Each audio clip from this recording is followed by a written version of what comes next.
Currently, we know that there is a tremendous manipulation in the history of our past. But the worst of all this is that they continue to reject evidence that could shake the entire academic landscape. One of those points that remain hidden and intentionally ignored by those who continue to defend the official history is in the Azores, a territory consisting of an archipelago of 9 islands located 1,500 kilometers off the coast of Portugal, but also 1,900 kilometers southeast of Newfoundland in Canada, which makes it a strategic point in the middle of the Atlantic Ocean, between Europe and America. The official story goes that it was the Portuguese navigator Diogo de Silves who discovered the islands in 1427. It is said that he was so impressed by the birds of prey flying over the islands, called goshawks, that he decided to name them so. However, there is evidence that long before the arrival of this Portuguese sailor, these islands had already been inhabited by another people who, moreover, share common characteristics with other European civilizations of the megalithic period, which leads us to believe that, surely, they also knew the American continent. This poses many problems for official historians, because they do not want to admit that there were people, in the Neolithic period, capable of making extremely long journeys and, of course, easily reach the Azores. We have traveled to this archipelago to investigate on our own and get first-hand data. We went to Terceira Island, where we found hundreds of stone blocks that were marked, carved, engraved, or used for various purposes. Some show incomprehensible symbols or carvings, but totally intentional with a purpose that we still do not know. We discovered discontinuous carved lines. Some believe that they were used by stonemasons to fragment the rock. The megalithic builders employed the same method of splitting stones in different parts of the world by means of cut marks. Therefore, this would not be unusual and is probably the best method for splitting monolithic blocks. And this technique is still widely used today. On the other hand, independent researchers such as Antonieta Costa, PhD in spatial anthropology at the University of Porto in Portugal, observed that in all the rocks, the direction of the lines is opposite to the cardinal east position, and those that do point in that direction are smaller in size. This suggests that there is a methodical alignment of the marks according to direction, which indicates that it could be part of a calendar, since the lines seem to align with the solstices. In addition, these markings have many similarities with other megalithic rocks from Spain, France, Ireland, Portugal, and Malta, something really interesting. There are also rocks on which a map seems to have been carved, because there are tracings with bifurcations and other elements.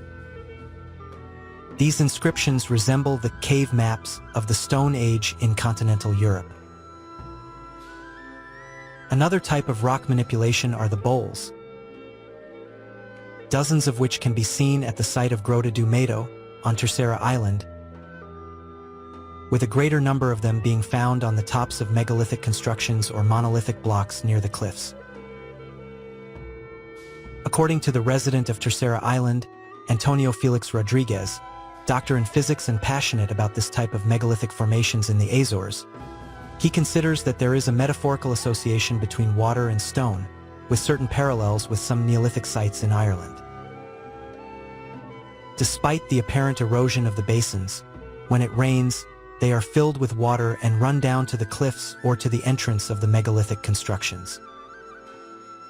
According to Dr. Rodriguez, this type of connection between the bowls and the grooves in the rocks where they fill with water and flow from one side to the other suggests an association with the Neolithic of real elements that are shaped in the rock, creating topographic and visual references that make reference to the sea, rivers, and watercourses, as well as to the mountains and other outcrops.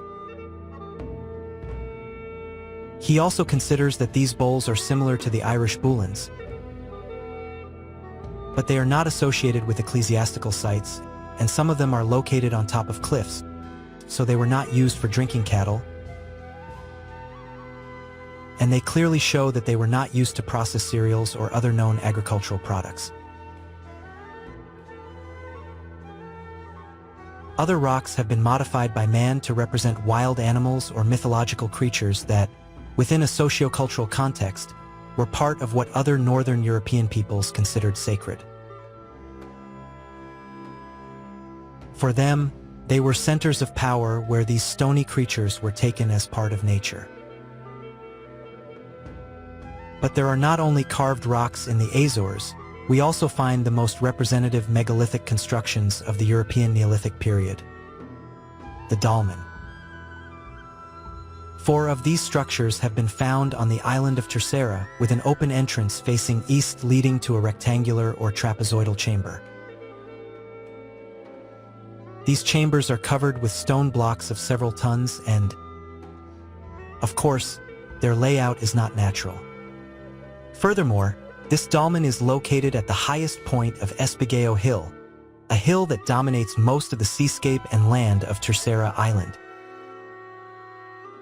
There is no way to explain how they could have piled up the rocks in such a way, nor what technique they used to move them. Another very interesting constructive element that can be seen on this island is the corridor tomb. There are 2 on the Grota do Mato site, but this type of formation is very common from the west coast of Scotland to the south of Spain. The Terceira corridor tomb has a passage of about 4 meters leading to a circular space about 3 meters in diameter. It is unknown what motivated our ancestors to build this type of element. Although, as always, without being certain, the official community associates it with tombs. Below the first corridor tomb is another megalithic structure that is also in the form of a corridor tomb, although the latter is significantly larger than the former. The corridor is about 7.5 m long. The entrance to this corridor faces north. The stone walls on the sides are inclined 57 degrees and reach 1.5 m in height.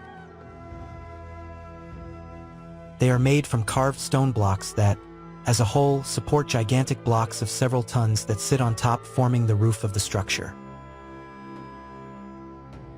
The arrangement of the stone blocks, perfectly positioned for the stability of the structure, allows a pyramidal view of the entrance and the corridor. All these stone structures point to the fact that the Portuguese were not the first to discover and inhabit the Azores.